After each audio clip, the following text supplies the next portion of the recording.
အမျိုးသမီးတယောက်ဟာမိခွားခန်းထဲမှာအသက်နဲ့ရှင်ပြီးတိုက်ပွဲဝင်နေရပါတယ်။ဒါပေမဲ့သူမရဲ့ရောက်ခမဖြစ်သူကတော့ခွဲစိတ်မှုသဘောတူညီချက်လက်မှတ်ကိုထိုးပေးဖို့ညှင်းဆန်နေခဲ့ပါတယ်။ဆရာဝန်ကဘိုက်ခွဲမွေးဖို့လိုအပ်တယ်လို့ပြောပေမဲ့ရောက်ခမကြီးကပတ်စံကုန်ကြများတယ်ဆိုပြီးအကြောင်းပြနေပါတယ်။သူမကရေးရဆက်တောင်ပြောလိုက်ပါသေးတယ်။မွေးလာတာကမိန်းကလေးဆိုရင်တည်သွားတာမှပိုကောင်းမယ်တဲ့။သမီးငယ်လေးကမြေပြင်ပေါ်မှာဒူးထောက်ပြီးငိုရုပ်တောင်းပန်ပေမဲ့သူမရရှိလိုက်တာကတော့လှောင်မြောင်သွယ်မှုပဲဖြစ်ပါတယ်။ပိုပြီးဆိုတာက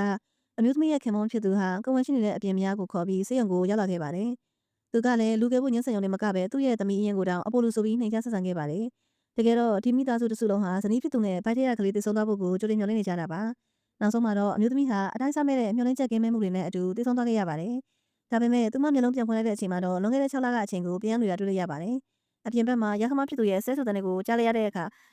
လို့ထွက်ကြည့်လိုက်တဲ့အခါရခမကြီးဟာသူမရဲ့သမီးလေးကိုတက်တန်းလုံနေတဲ့ခေါင်းဆွဲချောက်တွေအတင်းကျွနေတာကိုတွေ့လိုက်ရပါတယ်။အထင်းမှာပိုးကောင်လူတောင်ပါနေတာပါ။အရှင်ဘုရားတော်ကဒီကိစ္စကြောင့်ပဲသမီးလေးဟာဆေးကုသမှုနောက်ကျပြီးယောဂအခက်ဖြစ်ခဲ့ရတာပါ။နောက်တစ်ချိန်ပြန်လဲရှင်တန်ခွင့်ရတဲ့အချိန်မှာတော့ဒီလိုဖြစ်ဆုံးမျိုးကိုသူမဘယ်တော့မှအဖြစ်ခံမှာမဟုတ်တော့ပါဘူး။သူမဟာခောက်ဆွဲမှုကိုဆွဲယူလိုက်ပြီးရက်ကွက်ကြီးကိုပါတစ်ချက်အားရပါရရိုက်ချလိုက်ပါတယ်။ရက်ကွက်ကြီးကတော့ရက်ကွက်တဲ့ဆင်ပြီးသူမကိုမချင်မငန်လုပ်ပါတယ်ဆိုပြီးလူပုံလေးမှာအော်ဟဲငိုယူကတယောက်ဆောင်လာတော့တယ်။အမှန်တရားကိုမသိတဲ့အိမ်နီးချင်းတွေကသူမကိုဝိုင်းပြီးအပြစ်တင်ကြပါတယ်။ရက်ကွက်ကြီးကဒုထောက်တောင်းပန်မှုပြောကြတာပေါ့။အရှင်ဘွားကလည်းဒီလိုပဲလူတွေရဲ့လက်ညှိုးထိုးခြင်းကိုခံခဲ့ရတာပါ။ဒါပေမဲ့ဒီချိန်မှာတော့သူမကတက်တန်းတော်ခောက်ဆွဲမှုကိုတက်တဲ့အဖြစ်ထုတ်ပြလိုက်ပါတယ်။အထက်ကဘိုးကောင်တွေကိုမြင်လိုက်ရတဲ့အချိန်မှာတော့အားလုံးဟာအချိန်မှန်ကိုသဘောပေါက်သွားကြပါပြီ။ရက်ကွက်ကြီးကလိန်ညာဖို့စူးစမ်းသေးပေမဲ့သူမကအေးဆေးပဲတက်ပြန်လိုက်ပါတယ်။အခုတော့လူယုံမာတွေရဲ့မျက်နှာဖုံးကွာကြတော့ပါပြီ။သူမရဲ့လက်စားချီမှုကအခုမှစတင်တာပါ။